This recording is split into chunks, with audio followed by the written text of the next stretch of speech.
ka kung bakit ganito na lang palagi. Iniisip ko kung hanggang kailan ka ba manatili. Bakit ba ganun na lang, di mo ko masabayan kung ano yung para sa'kin, baby. Alam mo na yan, ano ba'y wala bang bago sa ating dalawa?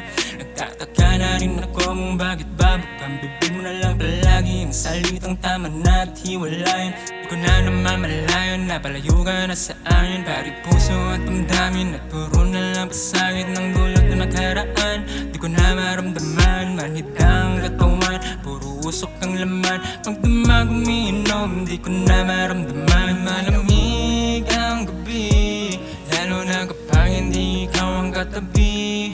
Nasasabik pa rin sa iyong mga yakap at halik. Sana matamang ulit ang kapit mo sa aking mga kamay. Pangako sa sarili, ako ay maghintay. Kung sakaling babalik ka sa'kin, magkakaasang di nasasayangin. Kung may pagkakataon na ibalik ang mga araw na tayong dalawa'y nananabik, yan ang aking panalangin. Sana matupad, ikaw ay mapasakin hanggang sa umidad. Di nagtagpo pero di tinadhana ang kapalaran ay mapanakit. Kung alam ko lang na mapapalayo ka rin, sana hindi na lang napalapit.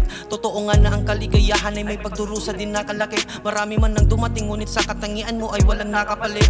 Ang laki na ng iyong pinagbago, parang di na tayo magkakilala. Kung kakausapin ka man baka mas masaktan lang at magkaila pa. Kung ginugunita mga nakaraan, buhay nanonood sa mata. Mga masayang sandali na pinapaalala ng malulungkot na kanta. Siguro nga di ako ang inangad kakampi kung kaya't kinalaban ako. Paano makakalimutan na papalibutan na may kinalaman sa'yo? Marahil napagod ka dahil sa daming pagsubok at mga harding dala nun. Ako'y napapagod din pero ikaw ang aking pahinga. Bakit di ka ganun? Lumalamig ang gabi, lalo na kapag hindi ikaw ang katabi.